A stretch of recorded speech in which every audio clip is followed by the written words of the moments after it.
Hi friends, welcome to BHK electrical concepts. So ఈ వీడియోలో మనం మోస్ట్ ఇంపార్టెంట్ కాన్సెప్ట్ గురించి డిస్కస్ చేయబోతున్నాం. సో ఆ కాన్సెప్ట్ ఏంటంటే మనకు నార్టన్స్ థీరం. ఓకే, సో ఈ నార్టన్స్ థీరం అనే కాన్సెప్ట్ అనేది మనకు బేసిక్ ఎలక్ట్రికల్ ఇంజనీరింగ్ సబ్జెక్ట్లో కానీ నెక్స్ట్ ఎలక్ట్రికల్ సర్క్యూట్ అనాలిసిస్ సంబంధించిన సబ్జెక్ట్లో మనకి ఈ థీరం అనేది ఉండడం జరుగుతుంది. So basic electrical engineering subject అనేది మనకు ఆల్ బ్రాంచెస్కి ఉంది కాబట్టి సో ఈ కాన్సెప్ట్ అనేది అందులో మనం ఇంక్లూడ్ చేస్తూ డిస్కస్ చేస్తున్నాం. ఓకే, సో మెయిన్ ఏంటంటే నార్టన్స్ థీరం యొక్క ఫస్ట్ డెఫినేషన్ అనేది మనకు తెలియాలి అండ్ నార్టన్స్ థీరం యొక్క ఈక్వివాలెంట్ సర్క్యూట్ అనేది ఏంటో తెలియాలి. So definition and equivalent circuit అనేది మనకు తెలిస్తే కనుక ఒక 40% నార్టన్స్ కాన్సెప్ట్ అనేది కంప్లీట్ అయినట్టు. ఓకే, సో ఇక్కడ మెయిన్ ఏంటంటే మనకు డెఫినేషన్ చూడండి. Any two terminal linear network consisting of multiple voltage sources, multiple current sources and multiple resistances can be replaced by an two terminal equivalent circuit consisting of current source connected in parallel with the resistance. Okay, so ఇది మనకు definition అనమాట. మళ్ళీ ఒకసారి చూద్దాం. So any two terminal linear network, okay, ఏదైనా ఒక two terminal linear నెట్వర్క్లో మనకి multiple voltage sources, multiple current sources and multiple resistances కనుక ఉంటే కనుక అక్కడ ఇచ్చినటువంటి ఆ కంప్లీట్ టూ టర్మినల్ లీనియర్ నెట్వర్క్ని మనం two terminal equivalent circuit and it consisting of current source connected in parallel with రెసిస్టెన్స్లోకి మనం రీప్లేస్ చేయాలన్నమాట. అది మన నార్టన్స్ థీరం యొక్క కాన్సెప్ట్. ఓకే, అంటే ఇప్పుడు మనం ఏం చేస్తున్నాం చూడండి, ఒక టూ టర్మినల్ లీనియర్ నెట్వర్క్లో ఉన్న multiple voltage sources, multiple current sources and multiple resistances ఏదైతే నెట్వర్క్ ఉందో ఆ నెట్వర్క్ని మనం టూ టర్మినల్ ఈక్వివాలెంట్ సర్క్యూట్లోకి మనం రీప్లేస్ చేయాలి. అది చేయాలి అని అంటే మనకి ఏముండాలి అని అంటే ఒక Norton's current IN and Norton resistance RN.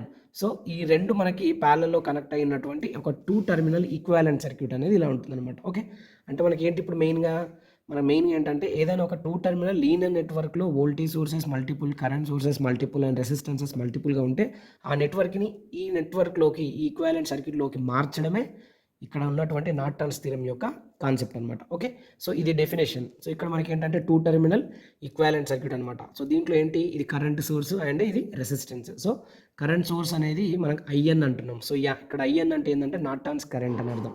Next ఇక్కడ RN అంటే Norton's resistance. So current source అనేది connected in parallel with RN and చూడండి ఇక్కడ టూ టర్మినల్ మనకి ఓపెన్ చేయబడినటువంటి నెట్వర్క్ అనమాట. అందుకోసం మనం ఏమంటామంటే two terminal equivalent circuit consisting of current source connected in parallel with the RN అని మనం చెప్తున్నాం. ఓకే, సో ఇప్పుడు ఇది డెఫినేషన్ అండ్ ఈక్వాలెంట్ సర్క్యూట్. ఇప్పుడు మనం ఏం చేసామంటే ఒక ప్రాబ్లం తీసుకొని ఆ ప్రాబ్లంలో మనం నార్టన్స్ థీరం అనేది అప్లై చేస్తే కనుక సో ఇచ్చిన సర్క్యూట్ కానీ నెట్వర్క్లో మనం రెస్పాన్స్ అనేది ఎలా క్యాలిక్యులేట్ చేయాలి అన్నది మనం చూస్తాం. ఓకే, సో ఇప్పుడు ఏం చేద్దామంటే మనం ఇక్కడ ఉన్నటువంటి ఈ ప్రాబ్లం తీసుకొని సో ఈ ప్రాబ్లంకి నార్టన్స్ థీరం మనం అప్లై చేస్తూ సో ఇచ్చినటువంటి సర్క్యూట్ నెట్వర్క్లో మనం రెస్పాన్స్ అనేది ఎలా క్యాలిక్యులేట్ చేయాలి అన్న విషయం గురించి మనం డిస్కస్ చేద్దాం. ఓకే, సో ముందు మనం ఫస్ట్ క్వశ్చన్ చదువుదాం. Calculate power dissipated by 25 ohm resistor in the following circuit by using Norton's theorem. Okay, Norton's థీరంని మనం యూజ్ చేస్తూ సో ఇచ్చినటువంటి సర్క్యూట్లో 25 ohm రెసిస్టర్ అనేది ఎంత పవర్ని డిసిపేట్ చేస్తుంది అని మనం క్యాలిక్యులేట్ చేయాలన్నమాట. Okay, so calculate power dissipated by 25 ohm resistor in the following circuit by using Norton's theorem. Okay, so main ఏంటంటే మనకు నార్టన్స్ థీరం అనగానే మనం గుర్తు రావాల్సినటువంటి కొన్ని పాయింట్స్ ఉంటాయి అన్నమాట. సో ఆ పాయింట్స్ ఏంటంటే ఇచ్చినటువంటి సర్క్యూట్లో లోడ్ రెసిస్టర్ని ఐడెంటిఫై చేయాలి. లోడ్ రెసిస్టర్ అంటే ఏంటి అంటే ఇచ్చినటువంటి సర్క్యూట్లో ఏ రెసిస్టర్ నుండి మనం కరెంటు క్యాలిక్యులేట్ చేయాలో లేదంటే ఏ రెసిస్టర్ ఎంత పవర్ని డిసిపేట్ చేస్తుంది అని క్వశ్చన్ అడిగారో సో ఆ రెసిస్టర్ని మనం ఏమంటామంటే లోడ్ రెసిస్టర్ అని మనం చెప్పడం జరుగుతుంది. కాబట్టి ఇప్పుడు ఈ క్వశ్చన్లో 25 ohm రెసిస్టర్ ఎంత పవర్ డిసిపేట్ చేస్తుంది అని క్వశ్చన్ అడిగారు కాబట్టి ఇచ్చిన సర్క్యూట్లో 25 ohm రెసిస్టర్ అనేది లోడ్ రెసిస్టర్ అనమాట. ఓకే, సో ఇప్పుడు మెయిన్ ఏంటంటే మనం ఒక లోడ్ రెసిస్టర్ని ఐడెంటిఫై చేసిన తర్వాత ఇచ్చినటువంటి సో ఒరిజినల్ నెట్వర్క్లో ఈ లోడ్ రెసిస్టర్ని డిస్కనెక్ట్ చేయాలి. ఓకే, సో స్టెప్ నెంబర్ 1 ఏంటంటే identify the load resistor and disconnect the load resistor from the original circuit. అదే మనకు స్టెప్ నెంబర్ 1. కాబట్టి సో చూడండి ఇక్కడ step number 1 identify the load resistor and disconnect from the original circuit. Okay, so చూడండి ఇక్కడ మనకు original సర్క్యూట్లో R1, R2 and R3 అనేటటువంటి 3 రెసిస్టర్స్ ఉన్నాయి. అండ్ ఇక్కడ voltage source V is equal to 100 volts voltage source అనేది ఉందన్నమాట. సో మనం ఇప్పుడు ఈ క్వశ్చన్ ప్రకారం 25 ఓం అనేది ఎంత పవర్ని డిసిపేట్ చేస్తుంది అని అడిగాడు కాబట్టి so R3 is equal to 25 ohms అనేది మనకు లోడ్ రెసిస్టర్ కాబట్టి సో R3 అనేటటువంటి ఆ లోడ్ రెసిస్టర్ని ఇచ్చినటువంటి ఒరిజినల్ నెట్వర్క్ నుంచి మనం డిస్కనెక్ట్ చేస్తాం. ఓకే, చూడండి ఒకసారి. సో ఎప్పుడైతే ఈ లోడ్ని ఐడెంటిఫై చేసి డిస్కనెక్ట్ చేస్తామో అప్పుడు మనకు ఒరిజినల్ సర్క్యూట్ అనేది 2 టెర్మినల్ లీనియర్ నెట్వర్క్గా మారుతుంది.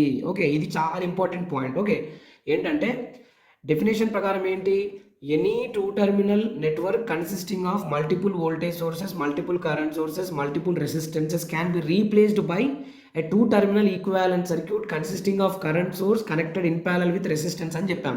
అంటే ఈ డెఫినేషన్ ప్రకారం మనం ఏం చేయాలంటే ఇచ్చినటువంటి ఒరిజినల్ నెట్వర్క్లో లోడ్ రెసిస్టెన్స్ని మనం ఎప్పుడైతే డిస్కనెక్ట్ చేస్తామో అప్పుడు మనకి ఇచ్చినటువంటి సర్క్యూట్ అనేది 2 టెర్మినల్ లీనియర్ నెట్వర్క్లోకి మారుతుంది. అది మారిన తర్వాతే మనం ప్రొసీజర్ అప్లై చేస్తూ సో మనం రెస్పాన్స్ అనేది క్యాలిక్యులేట్ చేయాలి. కాబట్టి సో ఇప్పటివరకు మనకు టెర్మినల్ ఏ అండ్ టెర్మినల్ బికి బిట్వీన్లో లోడ్ రెసిస్టర్ R3 అనేది మనకి ఇంతకుముందు వరకు ఉంది. బట్ ఇప్పుడు ఏం చేసాం, లోడ్ రెసిస్టర్ని ఐడెంటిఫై చేసి దాన్ని డిస్కనెక్ట్ చేసినప్పుడు మాత్రమే సో ఒరిజినల్ నెట్వర్క్ అనేది 2 టెర్మినల్ లీనియర్ నెట్వర్క్ లాగా మారుతుంది. ఎప్పుడైతే 2 టెర్మినల్ లీనియర్ నెట్వర్క్ మనకి మారుతుందో అప్పుడే మనం నార్టన్స్ థీరమ్ని అప్లై చేయడానికి ఛాన్స్ ఉంటుంది. ఓకే, నేను లేదు డిస్కనెక్ట్ చేయకుండా నేను నార్మల్గా క్యాలిక్యులేట్ చేస్తానంటే మనకి ప్రాసెస్ అనేది రాంగ్ అవుతుంది అనమాట. ఓకే, సో అందుకోసమనే identify the load resistor and disconnect from the original circuit, then the original circuit will becomes 2 terminal linear network. Okay, so ఇది స్టెప్ నెంబర్ 1. స్టెప్ నెంబర్ 2 ఏంటంటే సో మనకి ఏంటంటే ఎప్పుడైతే మనం డిస్కనెక్ట్ చేసామో సో ఆ డిస్కనెక్ట్ చేసిన తర్వాత అప్పుడు ఉండేటటువంటి ఆ నెట్వర్కే మనకు 2 terminal linear network. Okay, so అందుకే after disconnecting the load resistance the original circuit will becomes 2 terminal linear network and it is given by like this. Okay, so చూడండి R1 R2 R3 నెక్స్ట్ ఇక్కడ voltage source మనకి ఉండే. ఇప్పుడు R3 మనం disconnect చేసిన తర్వాతనే 2 terminal linear network మనకు మారింది. అంటే ఇప్పుడు ఏంటి, ఇక్కడ ఉన్నటువంటి ఈ సర్క్యూట్ ఏదైతే ఉందో ఆ సర్క్యూట్ ఆ నెట్వర్కే మనకి ఏంటి 2 terminal linear network. Okay, so ఇది మనకు స్టెప్ నెంబర్ 2. స్టెప్ నెంబర్ 3లో ఏంటంటే మనం చెప్పాము కదా డెఫినేషన్ ప్రకారం ఏంటి, any 2 terminal linear network consisting of multiple voltage sources, multiple current sources, multiple resistances can be replaced by అన్నాం. అంటే ఇప్పుడు ఏం చేయాలి మనం, ఇక్కడ ఉన్నటువంటి 2 టెర్మినల్ లీనియర్ నెట్వర్క్ని ఆ 2 టెర్మినల్ ఈక్వివాలెంట్ సర్క్యూట్లోకి మనం రీప్లేస్ చేయాలి అని అంటే మనం చేయాల్సినటువంటి పని ఏంటంటే ఒక 2 వాల్యూస్ మనం క్యాలిక్యులేట్ చేయాలి. ఆ 2 వాల్యూస్ ఏంటి అని అంటే Norton's current IN and Norton's resistance RN. ఆ 2 వాల్యూస్ని మనం క్యాలిక్యులేట్ చేస్తేనే ఆ ఈక్వివాలెంట్ సర్క్యూట్లో మనకి ఇచ్చినటువంటి 2 టెర్మినల్ నెట్వర్క్ అనేది మారినట్టు లెక్క. ఓకే, సో ఇప్పుడు మనం ఇక్కడ ఉన్నటువంటి 2 టెర్మినల్ లీనియర్ నెట్వర్క్ని ఆ 2 టెర్మినల్ ఈక్వివాలెంట్ సర్క్యూట్లోకి మార్చాలి అని అంటే మనం చేయాల్సినటువంటి పని ఏంటంటే సో నార్టన్స్ కరెంట్ని క్యాలిక్యులేట్ చేయాలి అండ్ నార్టన్స్ రెసిస్టెన్స్ని క్యాలిక్యులేట్ చేయాలి. బట్ ఇక్కడ Norton's resistance and Norton's current అనేది ఎలా క్యాలిక్యులేట్ చేస్తాం, అసలు ఎక్కడ క్యాలిక్యులేట్ చేస్తాం అనేది మనం చూసుకోవాలి. బాగా గుర్తుపెట్టుకోండి, నార్టన్స్ రెసిస్టెన్స్ అయినా సరే నార్టన్స్ కరెంట్ అయినా సరే మనం ఎప్పుడైనా కూడా ఎక్కడైతే లోడ్ రెసిస్టెన్స్ని మనం డిస్కనెక్ట్ చేసామో అక్కడ డిస్కనెక్ట్ చేసిన దగ్గర మనకి ఏమవుతుందంటే ఒక 2 టెర్మినల్స్ ఇలా ఫామ్ అవ్వడం జరుగుతుంది. సో ఇప్పుడు మనం ఏంటంటే ఈ నార్టన్స్ రెసిస్టెన్స్ అయినా నార్టన్స్ కరెంట్నైనా మనం ఎప్పుడు కూడా across the open terminals where we disconnected the load resistance అక్కడే మనం క్యాలిక్యులేట్ చేయాలి. అంటే ఒరిజినల్ నెట్వర్క్లో మనం లోడ్ని డిస్కనెక్ట్ చేసినప్పుడు మనం ఇక్కడ terminal A and terminal B అనేది ఫామ్ అవుతుందో సో ఈ 2 టెర్మినల్స్ ఎక్రాసే మనం IN క్యాలిక్యులేట్ చేయాలి అండ్ RN క్యాలిక్యులేట్ చేయాలి. ఓకే, సో ఇప్పుడు నేను ఏం చేయాలనుకుంటున్నా అంటే నార్టన్స్ రెసిస్టెన్స్ RN క్యాలిక్యులేట్ చేయాలనుకుంటున్నా. Okay, so Norton resistance RN calculate చేయాలంటే సో ఇది ఎప్పుడు కూడా ఎక్కడ చేయాలంటే ఎక్రాస్ ఈ 2 టెర్మినల్సే. అంటే లోడ్ రెసిస్టెన్స్ని డిస్కనెక్ట్ చేసినప్పుడు ఏర్పడినటువంటి ఆ 2 టెర్మినల్స్ ఏవైతే ఉందో ఆ ఓపెన్ 2 టెర్మినల్స్ దగ్గరే ఎక్రాస్లోనే మనం క్యాలిక్యులేట్ చేయాలి. ఓకే, సో అదే మనకి ఏంటి అంటే స్టెప్ నెంబర్ 3. ఓకే, సో చూడండి క్యాలిక్యులేషన్ ఆఫ్ RN అంటే Norton's resistance by shot circuiting all voltage sources and open circuiting all current sources. Okay, ఇది ఎక్కడ అంటే సో లోడ్ రెసిస్టెన్స్ని డిస్కనెక్ట్ చేసిన దగ్గరే. కాబట్టి ఇప్పుడు చూడండి, ఇప్పుడు నేను నార్టన్ రెసిస్టెన్స్ అనేది నేను క్యాలిక్యులేట్ చేస్తున్నా across A and B terminal అక్రాస్లో క్యాలిక్యులేట్ చేస్తున్నా. అయితే ఎప్పుడైనా గుర్తుపెట్టుకోండి, నార్టన్స్ రెసిస్టెన్స్ని మనం క్యాలిక్యులేట్ చేయాలి అని అనుకున్నప్పుడు అక్కడ ఉన్నటువంటి ఆ నెట్వర్క్లో వోల్టేజ్ సోర్సెస్ కనుక ఉంటే అన్ని షార్ట్ సర్క్యూట్ చేసేయాలి, కరెంట్ సోర్సెస్ కనుక ఉంటే అన్నిటిని ఓపెన్ సర్క్యూట్ చేయాలి. అందుకోసమనే Norton resistance is always calculated across the open terminals where we disconnected the load resistance by short circuiting all voltage sources by open circuiting all current sources అని మనం ఇక్కడ రాయాల్సిన ఒక point. Okay, ఇప్పుడు మనం ఫైనల్గా చెప్పుకునేది ఏంటంటే Norton resistance is calculated across terminal A and B. So ఇది క్యాలిక్యులేట్ చేస్తున్నప్పుడు ఆ నెట్వర్క్లో వోల్టేజ్ సోర్స్ని షార్ట్ చేయాలి, కరెంట్ సోర్స్లు ఉంటే ఓపెన్ చేయాలి. కానీ ఇప్పుడు మనం తీసుకున్నటువంటి నెట్వర్క్లో ఓన్లీ వోల్టేజ్ సోర్స్ ఒకటే ఉంది కాబట్టి మనం ఏం చేస్తున్నామంటే ఇలా చూడండి, ఇలా షార్ట్ సర్క్యూట్ చేసేస్తాం. ఓకే, సో ఇప్పుడు మనం ఏం చేస్తున్నామంటే సో అక్రాస్ ఈ 2 ఓపెన్ టర్మినల్స్కి మనం ఆర్ఎన్ క్యాలిక్యులేట్ చేయాలి. ఇది క్యాలిక్యులేట్ చేస్తున్నప్పుడు వోల్టేజ్ సోర్స్ షార్ట్ అయిపోవాలి, కరెంట్ సోర్సెస్ ఉంటే ఓపెన్ అయిపోవాలి. కానీ మన కరెంట్ సోర్స్ లేదు కాబట్టి మనం చూపించట్లే, ఇక్కడ ఓన్లీ వోల్టేజ్ సోర్స్ ఉంది కాబట్టి దాన్ని షార్ట్ సర్క్యూట్ ఇలా చేసామన్నమాట. ఓకే, సో ఇదే సర్క్యూట్ని మళ్ళీ ఇంకోలాగా డ్రా చేయొచ్చు. అది ఎలా చూడండి ఒకసారి. ఓకే, సో ఆ సర్క్యూట్ని మనం ఇలా డ్రా చేయొచ్చు. ఎలా చూడండి, ఇప్పుడు షార్ట్ సర్క్యూట్ అంటే అర్థం ఏంటి? సో ఇలా షార్ట్ అయిపోయింది కాబట్టి మనం షార్ట్ సర్క్యూట్ అనేటటువంటి పాయింట్ మీద జస్ట్ లైన్ పెట్టేసినాం. సో ఇక్కడ R1 R2 అనేది ఆల్రెడీ మనకు ఉంది. సో ఈ సర్క్యూట్ని, ఈ నెట్వర్క్ని మళ్ళీ నేను ఇంకా సింప్లిఫై చేస్తున్నాను. ఎలా చూడండి, ఇప్పుడు ఈ R1 అనేది ఈ బ్రాంచ్లో ఉంది అని అంటే ఆ బ్రాంచ్కి అంటే ఆ బ్రాంచ్ ప్రొవైడ్ చేస్తున్న అపోజిషన్ అనమాట. కాబట్టి ఇక్కడ ఉన్నా ఎక్కడున్నా కూడా ఆ బ్రాంచ్లోనే రెసిస్టెన్స్ ఉంది. కాబట్టి నేను ఏం చేశానంటే ఇక్కడ ఉండాల్సిన రెసిస్టెన్స్ జస్ట్ ఇలా డ్రా చేస్తాను. ఎందుకు ఇలా డ్రా చేశానంటే మన ఈక్వాలెంట్ రెసిస్టెన్స్ క్యాలిక్యులేట్ చేయడం కోసం చాలామంది డౌట్ అంటే చాలామందికి డౌట్ వస్తుందన్నమాట. సో ఆ డౌట్ అనేది క్లియర్గా క్లారిఫై చేయడం కోసం నేను ఇలా రాశాను అనమాట. ఏదైనా ఒక బ్రాంచ్లో ఒక రెసిస్టర్ ఇలా ఉంది అని అంటే దాన్ని ఈ బ్రాంచ్లో ఎక్కడైనా మనం రీప్లేస్ చేయొచ్చు, అంటే ప్లేస్ చేయొచ్చు అనమాట. ఇంతకుముందుకు ఇక్కడ ఉంది, నేను ఏం చేశానంటే ఇక్కడ పెట్టేశాను. ఓకే, చూడండి, ఇప్పుడు ఇక్కడ R1 ఉంది, ఇక్కడ R2 ఉంది. సో ఇప్పుడు మనం ఏం చేయాలి, అక్రాస్ ఈ ఓపెన్ టర్మినల్స్కి అక్రాస్లోనే మనం నార్టన్స్ రెసిస్టెన్స్ని క్యాలిక్యులేట్ చేయాలి. ఓకే, చూడండి, ఇప్పుడు నేను ప్రీవియస్ వీడియోస్లో కూడా ఈక్వాలెంట్ రెసిస్టెన్స్ క్యాలిక్యులేషన్ చేస్తున్నప్పుడు సో మనం చూసుకోవాల్సినటువంటి ఫస్ట్ పాయింట్ ఏంటంటే ఇచ్చిన సర్క్యూట్లో లేదంటే ఇచ్చిన నెట్వర్క్లో టర్మినల్స్ అనేది ఎక్కడి సైడ్ ప్రజెంట్ అయ్యి ఉన్నాయి అంటే ఇప్పుడు టర్మినల్స్ అనేది రైట్ సైడ్ ప్రజెంట్ అయ్యి ఉంటే ఈక్వాలెంట్ రెసిస్టెన్స్ ఎప్పుడు కూడా లెఫ్ట్ సైడ్ నుంచి స్టార్ట్ చేయాలి.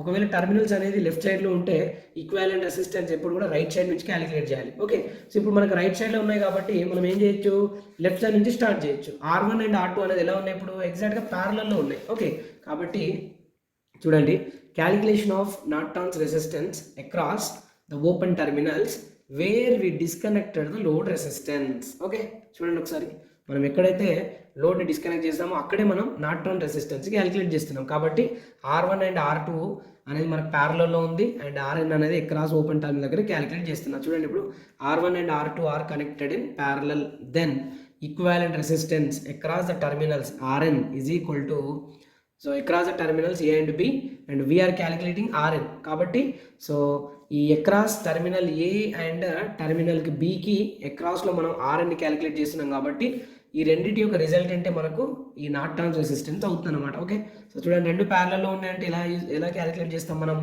Product of the two resistance divided by addition of two resistance అనేది మనం ఫార్ములా యూజ్ చేస్తూ సో అవి రెండు వాల్యూస్ మనం సబ్స్టిట్యూట్ చేస్తే మనకు నార్టన్ రెసిస్టెన్స్ అనేది 6 ohms అనేది రావడం జరిగింది. ఓకే, ఇప్పుడు చూడండి, ఇక్కడ ఉన్నటువంటి ఈ నెట్వర్క్ మనం ఈక్వాలెంట్ రెసిస్టెన్స్ క్యాలిక్యులేట్ చేస్తే ఎలా అవుతుందంటే ఇలా అయిపోతుంది. ఓకే, చూడండి ఒకసారి, సో ఇలా మనకు అయిపోతుంది అనమాట. సో అక్రాస్ ఈ 2 టర్మినల్స్కి క్యాలిక్యులేట్ చేస్తున్నాం కాబట్టి సో ఇక్కడ ఉన్నటువంటి వాల్యూ మనకి ఏంటి 6 ohms కాబట్టి so R1 is equal to 6 ohms. So ఇలా మనం నార్టన్ రెసిస్టెన్స్ని క్యాలిక్యులేట్ చేస్తాం. Okay, so Norton resistance calculate చేసిన తర్వాత మనకి ఇంకొక వాల్యూ కూడా అవసరం ఉంటుంది. ఏంటది అంటే నార్టన్స్ కరెంట్. ఎందుకు అంటే 2 టర్మినల్ ఈక్వాలెంట్ సర్క్యూట్లో మనకి నార్టన్స్ కరెంట్ ఉంది, నార్టన్ రెసిస్టెన్స్ ఉంది. కాబట్టి నార్టన్ రెసిస్టెన్స్ని క్యాలిక్యులేట్ చేస్తాం. ఇప్పుడు ఏం కావాలి, మనకు నార్టన్స్ కరెంట్ కావాలి. నార్టన్స్ కరెంటును కూడా మనం ఎక్కడ చేయాలి అని అంటే ఎక్కడైతే లోడ్ని డిస్కనెక్ట్ చేసామో ఆ లోడ్ని డిస్కనెక్ట్ చేసినప్పుడు ఫామ్ అయినటువంటి టర్మినల్ A అండ్ B ఏవైతే ఉన్నాయో సో అక్కడే మళ్ళీ మనం ఈ నార్టన్స్ కరెంట్ కూడా క్యాలిక్యులేట్ చేయాలి. అయితే ఇక్కడ నార్టన్స్ కరెంట్ క్యాలిక్యులేట్ చేసేటప్పుడు మనం తీసుకోవాల్సినటువంటి ఒక మోస్ట్ ఇంపార్టెంట్ పాయింట్ ఏంటంటే ఈ నార్టన్స్ కరెంట్ అనేది క్యాలిక్యులేట్ చేయడం అంటే ఎక్కడైతే లోడ్ రెసిస్టెన్స్ని మనం డిస్కనెక్ట్ చేసామో అక్కడ terminal A and terminal B అనేది ఇలా ఫామ్ అవ్వడం జరుగుతుంది. అయితే ఈ రెండు టర్మినల్ A అండ్ టర్మినల్ Bని షార్ట్ చేసినప్పుడు సో ఈ షార్ట్ సర్క్యూట్ నుంచి ఫ్లో అవుతున్న కరెంటే మనకు నార్టన్స్ కరెంట్ అనమాట. ఓకే, సో అందుకోసమని చూడండి, ఇక్కడ calculation of Norton's current is calculated by short circuiting the terminals where we disconnected the load resistance. Okay, ఎక్కడైతే లోడ్ రెసిస్టెన్స్ని డిస్కనెక్ట్ చేసామో సో అక్కడ 2 టర్మినల్స్ ఫామ్ అవుతుంది. ఆ 2 టర్మినల్స్ ఫామ్ అయిన 2 టర్మినల్స్ షార్ట్ సర్క్యూట్ చేసినప్పుడు ఆ షార్ట్ సర్క్యూట్ నుండి ఫ్లో అవుతున్న కరెంటే మనకు నార్టన్స్ కరెంట్. కాబట్టి సో మనకి నెట్వర్క్ అనేది ఇలా మారిపోతుంది అనమాట. Okay, so terminal A and terminal B ముందుగా ఉన్నాయి కాబట్టి సో ఆ 2 టర్మినల్ షార్ట్ చేసేసా. ఈ 2 టర్మినల్ షార్ట్ చేసినప్పుడు ఏమవుతుంది, మనకు దాని నుంచి డెఫినెట్గా కొంచెం కరెంట్ ఫ్లో అవుతుంది. ఎందుకంటే సర్క్యూట్ ఓపెన్ ఉంటే కనుక కరెంట్ 0 అని చెప్తాం, కానీ షార్ట్ సర్క్యూట్లో కరెంట్ ఎప్పుడు మ్యాక్సిమం ఉంటుంది కదా. కాబట్టి సో ఇప్పుడు మనకి ఏమైందంటే ఈ రెండింటిని షార్ట్ చేయడం వల్ల నెట్వర్క్ అనేది ఇలా మారిపోయింది. ఓకే, ఇప్పుడు మన టార్గెట్ ఏంటి, నార్టన్స్ కరెంట్ని క్యాలిక్యులేట్ చేయాలి. నార్టన్స్ కరెంట్ క్యాలిక్యులేట్ చేయాలి అనుకున్నప్పుడు ఖచ్చితంగా మనకి సోర్స్ ఉండాలి. ఎందుకంటే ఇక్కడ కరెంటు మనకి ఎంత ఫ్లో అవుతుందో తెలియాలంటే సోర్స్ ఉండాలి. కాబట్టి సో మనకి ఇక్కడ 2 టర్మినల్ లీనియర్ నెట్వర్క్ ఏదైతే ఉందో అందులో ఏ డిస్టర్బ్ చేయకుండా జస్ట్ ఆ 2 టర్మినల్ షార్ట్ చేసినప్పుడు దీని నుండి ఫ్లో అవుతున్న కరెంట్ని క్యాలిక్యులేట్ చేయాలి. ఓకే, అయితే ఇక్కడ మనకు ఒక చిన్న పాయింట్ ఉంటుంది. ఏంటంటే ఎప్పుడైనా సరే ఒక రెసిస్టర్ అనేది ఒక షార్ట్ సర్క్యూట్ బ్రాంచ్కి ప్యారలల్లో కనెక్ట్ అయినప్పుడు ఆ రెసిస్టెన్స్ బ్రాంచ్ అనేది మనకు రెసిస్టెన్స్ బ్రాంచ్ అనేది మనకు ఓపెన్ సర్క్యూట్ లాగా మనకి మారిపోతుంది. ఎందుకు అని అంటే కరెంట్ అనేది ఎప్పుడు కూడా కరెంట్ ఈజ్ ఆల్వేస్ చూస్ లో రెసిస్టెన్స్ పాత్ కదా. అంటే ఎక్కడ తక్కువ కరెంట్ ఉంటే అక్కడ ఎక్కడైతే తక్కువ రెసిస్టెన్స్ ఉంటుందో అక్కడ ఎక్కువ కరెంటు ఫ్లో అవుతుంది, ఎక్కడైతే ఎక్కువ రెసిస్టెన్స్ ఉంటుందో అక్కడ మనకి తక్కువ కరెంటు ఫ్లో అవుతుంది. కానీ ఇక్కడ R2 అండ్ షార్ట్ సర్క్యూట్ రెండు మనకి ఇలా ప్యారలల్లో కనెక్ట్ అయినప్పుడు ఈ బ్రాంచ్లో R2 is equal to 15 ohms అని మనం తీసుకున్నటువంటి వాల్యూ ఉంది. కానీ ఈ బ్రాంచ్లో అసలు రెసిస్టెన్స్ వాల్యూ లేదు. కాబట్టి సో ఇక్కడికి వచ్చిన జంక్షన్ పాయింట్కి వచ్చిన టోటల్ కరెంట్ అనేది ఏమవుతుందంటే మొత్తం ఈ బ్రాంచ్లోనే మూవ్ అవుతుంది. ఎందుకంటే ఈ బ్రాంచ్లో అసలు కరెంట్కి అపోజిషన్గా రెసిస్టెన్స్ లేదు. కాబట్టి సో అప్పుడు ఇక్కడికి వచ్చిన టోటల్ కరెంట్ అనేది ఇలా మనకి వెళ్ళిపోతుంది. అప్పుడు R2 అనేది ఏమవుతుందంటే ఓపెన్ సర్క్యూట్ లాగా మారిపోతుంది ఇలా. ఓకే, కాబట్టి సో వెనెవర్ అంటే ఎప్పుడైతే మనకు ఒక రెసిస్టెన్స్ బ్రాంచ్ అనేది ప్యారలల్ షార్ట్ సర్క్యూట్ బ్రాంచ్కి ప్యారలల్లో కనెక్ట్ అవుతుందో ఆ రెసిస్టెన్స్ బ్రాంచ్ అనేది ఓపెన్ సర్క్యూట్ లాగా యాక్ట్ అవుతుంది. కాబట్టి ఇలా ఉన్నటువంటి నెట్వర్క్ అనేది ఇలా మారిపోయింది. ఓకే, ఇప్పుడు చూడండి voltage source 100 volts voltage source ఉంది, R1 అనే 10 ohms అనే రెసిస్టర్ ఉంది. సో ఇక్కడ R2 ఆల్రెడీ ఓపెన్ సర్క్యూట్ అయిపోయింది. కాబట్టి రిమైనింగ్ కరెంట్ ఎంత ఫ్లో అవుతుంది, దీని నుండి IN అమౌంట్ ఆఫ్ కరెంట్ అనేది ఫ్లో అవుతుంది. సో ఈ IN వాల్యూ మనకు కావాలి. అయితే ఈ కరెంట్ అనేది ఇక్కడ నుంచి స్టార్ట్ అయ్యి ఇలా R1 నుంచి ఇలా వచ్చింది. కాబట్టి సో ఇప్పుడు IN క్యాలిక్యులేట్ చేయాలంటే ఏంది, I is equal to V/R. So ఇక్కడ మనకి IN is equal to V divided by R1. కాబట్టి సో ఇక్కడ మనకు IN is equal to V divided by R1 100/10 చేస్తే మనకు 0 0 క్యాన్సిల్ అయితే 10 amperes అనేది కరెంట్ అనమాట. చూడండి ఇప్పుడు ఈ నార్టన్స్ కరెంటే మనకు 10 amperes వచ్చేసింది అనమాట. ఓకే, సో ఇప్పుడు మనకి ఏంటి నార్టన్స్ కరెంట్ IN వచ్చేసింది అండ్ నార్టన్ రెసిస్టెన్స్ 6 ohms వచ్చేసింది. ఇప్పుడు రెండు వాల్యూస్ ఉన్నాయి కాబట్టి ఈ రెండు వాల్యూస్ని మనం ఏం చేయాలంటే సో నార్టన్స్ థీరం యొక్క ఈక్వివాలెంట్ సర్క్యూట్ ఏదైతే ఉందో ఆ ఈక్వివాలెంట్ సర్క్యూట్లో ఆ రెండింటిని మనం ప్లేస్ చేయాలి, అంటే సబ్స్టిట్యూట్ చేయాలి. చేసిన తర్వాత మనం ఏం చేయాలంటే ఆ ఈక్వివాలెంట్ సర్క్యూట్కి కూడా మనకి 2 టర్మినల్స్ ఓపెన్ ఉంది. కాబట్టి మన టార్గెట్ ఏంది, 25 ohm రెసిస్టర్ అనేది ఎంత పవర్ డిసిపేట్ చేస్తుందో కనుక్కోవాలి. సో 25 ohm రెసిస్టర్ అనేది ఎంత పవర్ డిసిపేట్ చేస్తుందో కనుక్కోవాలి అంటే అసలు ఫస్ట్ 25 ohms నుంచి ఎంత కరెంటు ఫ్లో అవుతుందో తెలియాలి. ఓకే, సో నార్టన్స్ థీరంలో లోడ్ రెసిస్టెన్స్ నుండి ఫ్లో అవుతున్న కరెంట్ తెలుసుకోవాలంటే కరెంట్ డివిజన్ యొక్క హెల్ప్ అనేది మనం తీసుకోవాలి. సో ఇప్పుడు నెక్స్ట్ స్టెప్ ఏంటంటే మనకు చూడండి, నెక్స్ట్ స్టెప్ వచ్చేసి after calculation of Norton resistance and Norton's current, replace the values in equivalent circuit of Norton's theorem. చూడండి ఒకసారి.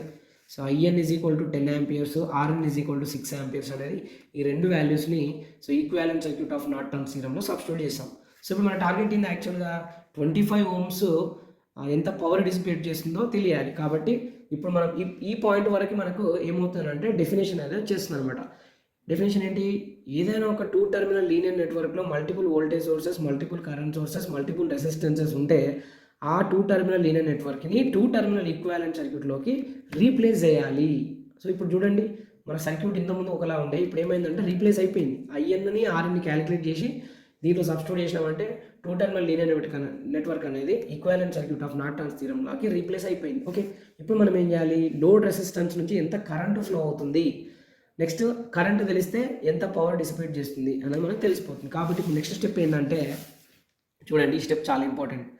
Connect the load resistance across the terminals of equivalent circuit of Norton's theorem and calculate current flowing through the load resistor by using current division rule. చూడండి, ఇప్పుడు ఈ సర్క్యూట్లో, ఈ two terminal equivalent సర్క్యూట్లో మనం ముందుగా డిస్కనెక్ట్ చేసినటువంటి ఆ రెసిస్టర్ ఏదైతుందో లోడ్ రెసిస్టర్, ఆ లోడ్ రెసిస్టర్ని ఇలా అక్రాస్ ఈ టూ టర్మినల్స్కి ఇలా కనెక్ట్ చేయాలి. కనెక్ట్ చేసిన తర్వాత ఇందులో ఫ్లో అవుతున్నటువంటి కరెంట్ అనేది ఎంతనో తెలియాలి. ఈ కరెంట్ తెలియాలంటే కరెంట్ డివిజన్ అప్లై చేయాలి. ఓకే, అదే పాయింట్ ఇక్కడ చూడండి. Connect the load resistance across the terminals of equivalent circuit of Norton's theorem and calculate current flowing through the load resistor by using current division rule. Okay, so ఇప్పుడు చూడండి ఏం చేసాం మనం, IN value RN value substitute చేసాం and అక్కడ ఉన్నటువంటి two terminal equivalent circuit ఏదైతే ఉందో దానికి లోడ్ రెసిస్టెన్స్ R3 అనేది అక్రాస్ టూ టర్మినల్ కనెక్ట్ చేసాం. సో ఇప్పుడు మనం ఈ R3 నుండి ఎంత కరెంట్ ఫ్లో అవుతుంది కనుక్కోవాలంటే కరెంట్ డివిజన్ డైరెక్ట్గా మనం అప్లై చేయొచ్చు. ఎందుకంటే ఈ కరెంట్ సోర్స్ అనేది డైరెక్షన్ టూ వర్డ్స్ జంక్షన్ ఉంది. Okay, so two words junction ఉంది. సో టూ వర్డ్ జంక్షన్ ఉంది కాబట్టి మనం కరెంట్ డివిజన్ రూల్ ఫార్ములా ఏంటి, total current available at the junction into opposite resistance by addition of two resistances. Okay, so ఇప్పుడు ఈ R3 load రెసిస్టెన్స్లో flow అవుతున్న current calculate చేయాలంటే current division ఈజీగా మనం అప్లై చేయొచ్చు. కాబట్టి so by using current division rule, current flowing through R3 is equal to total current available at the junction IN. ఎందుకంటే ఇది అప్వర్డ్ డైరెక్షన్ ఉంది కాబట్టి ఈ కరెంట్ అనేది డైరెక్ట్గా ఈ జంక్షన్కి వచ్చేస్తుంది. కాబట్టి ఐఎన్ ఇంటూ ఆపోజిట్ రెసిస్టెన్స్, అంటే ఇందులో కరెంట్ క్యాలిక్యులేట్ చేయాలి కాబట్టి ఆపోజిట్ ఓన్లీ ఏంటి మనకు ఆర్ఎన్ ఉంది ఇక్కడ.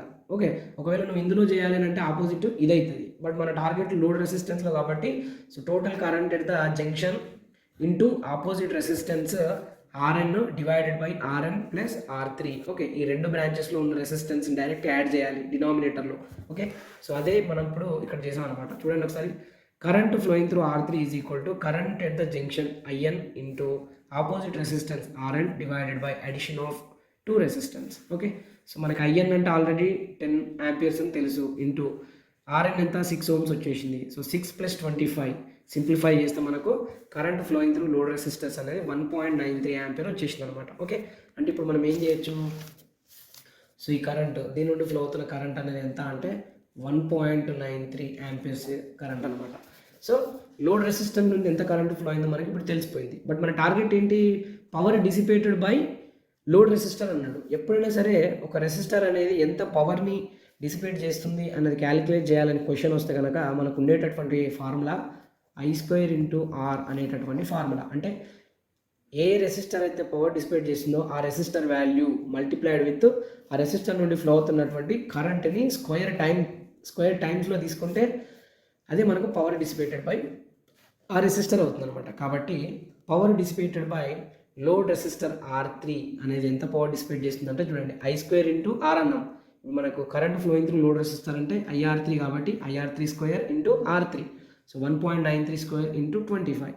సో ఈ రెండింటిని మనం సింప్లిఫై చేస్తే 93.1225 అనేటటువంటి వాట్స్ ఆఫ్ ఎనర్జీ పవర్ అనేది సో 25 ohms అనేది డిసిపేట్ చేస్తుంది. సో ఇలా మనం నార్టన్స్ థీరం సంబంధించినటువంటి కాన్సెప్ట్ని మనం యూజ్ చేస్తూ ఇచ్చినటువంటి నెట్వర్క్లో సొల్యూషన్ని మనం ఈజీగా ఇలా ఫైండ్ అవుట్ చేయొచ్చు అనమాట. Okay, so thank you so much for watching and please do subscribe my channel for more updates